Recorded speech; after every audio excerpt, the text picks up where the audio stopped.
Hi friends, मेरा नाम पारुल मिश्रा है। आज मैं आप लोगों के लिए एक दर्दनाक कहानी लेकर आई हूँ। दिल्ली की रहने वाली पूनम गुप्ता ने इस कहानी को मेरे इंस्टाग्राम अकाउंट पर भेजा था। आओ दोस्तों, अब फटाफट इस कहानी की शुरुआत करते हैं। हेतल कॉलेज कैंपस में बैठी थी। जब उसकी क्लास पूरी हुई तो वह अपनी सहेली के साथ बातें कर रही थी।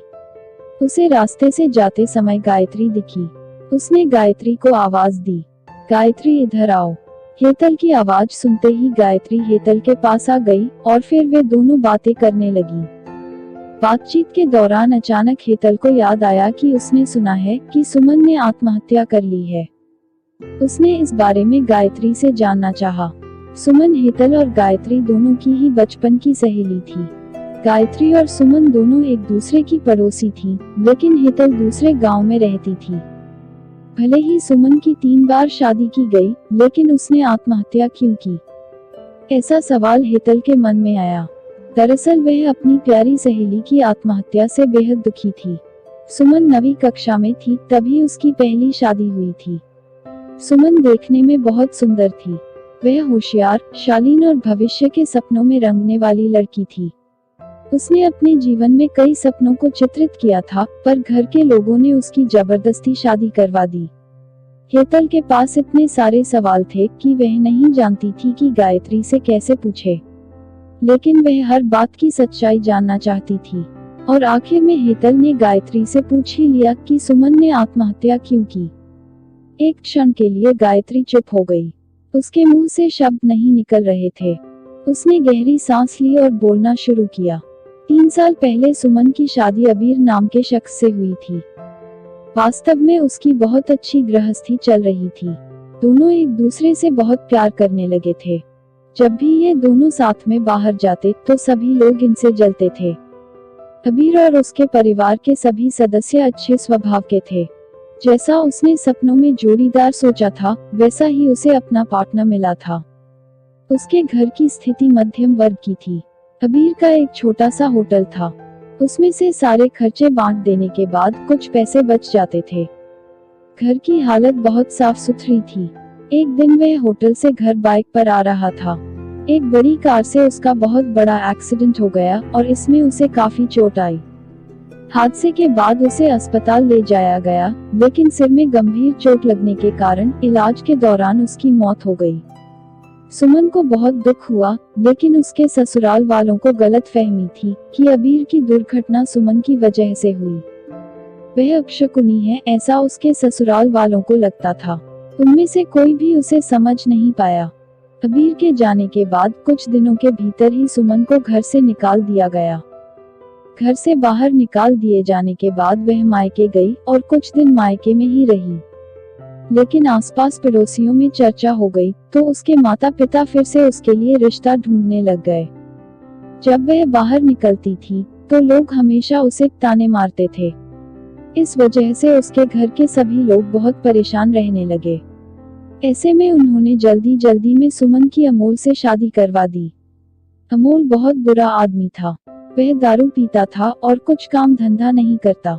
यहाँ तक कि वह चोरी चकारी और मारपीट भी करता। उसका रोजाना का यही काम था। यह देखकर सुमन को बहुत दुख होता था, पर वह कुछ नहीं कर सकती थी। एक बार रात में अमोल देर से घर आया और जल्दबाजी में घर में कुछ ढूंढने लगा। सुमन ने जब उससे पूछा तो वह कुछ भी नहीं बोला। उसे जो चीज चाहिए थी वह उसे नहीं मिली, इस वजह से अमोल घर से बाहर चला गया। सुमन रात भर उसकी राह देखती रही, पर वह नहीं आया। दूसरे दिन पुलिस को उसका मृतदेह रास्ते के किनारे पड़ा हुआ मिला। उसका चाकू से किसी ने खून कर दिया था। यह खबर जब सुमन को पता चली तो उस पर दुखों का पहाड़ टूट पड़ा। कुछ दिनों तक वह अपनी ससुराल में रही, लेकिन बाद में ससुराल वालों ने उसे प्रताड़ित करना शुरू कर दिया। इस वजह से सुमन वापस मायके आ गई। घर आकर कुछ दिन ऐसे ही बीत गए। सुबह उगते ही दिन आ रहा था और शाम बीतती ही जा रही थी, लेकिन सुमन की स्थिति वही थी। उसकी तरफ देखा भी नहीं जा रहा था। उसका परिवार उसकी स्थिति को सहन नहीं कर पा रहा था, इसलिए उन्होंने उसकी दोबारा शादी करने का फैसला किया। वे लोग सुमन के लिए रिश्ता ढूंढने लगे। उनके रिश्तेदारों में गौतम नाम का एक लड़का था। उसकी पहले से ही एक बार शादी हो चुकी थी। झटपट में घर वालों ने गौतम से सुमन की शादी करवा दी। सुमन बहुत खुश थी। शादी तो हो गई, लेकिन कुछ महीनों बाद उसे मालूम हुआ कि गौतम को कैंसर है। गौतम को ब्लड कैंसर था। इस बात का पता चलते ही उसके हंसते हुए चेहरे पर फिर से दुख छा गया, लेकिन उसने हिम्मत से इन सब का सामना करने का फैसला किया। 5 महीने तक सुमन ने अपने पति की खूब सेवा करी, लेकिन आखिरकार 5 महीने बाद उसके पति की मौत हो गई। वह इस दुख से बहुत तंग आ चुकी थी। वहां रहते उसे कुछ दिन बीत गए, लेकिन बाद में ससुराल वालों ने उसकी जिम्मेदारी लेने से इनकार कर दिया। सुमन निराश होकर अपने मायके चली गई, लेकिन अब उसके माता पिता और भाई भाभी ने भी उसे घर में नहीं आने दिया। उसके लिए सभी तरफ से रास्ते बंद हो चुके थे और अब उसे उम्मीद की कोई किरण नजर नहीं आ रही थी। अंत में उसने खुद को खत्म करने का फैसला किया। 2-3 दिन इधर उधर भटकने के बाद एक रात सुमन शहर की नदी पर बने पुल पर पहुंच गई। वह पुल की रेलिंग पर चढ़ी और आंखें बंद करके सोचने लगी कि मैं वाकई में मनहूस हूँ।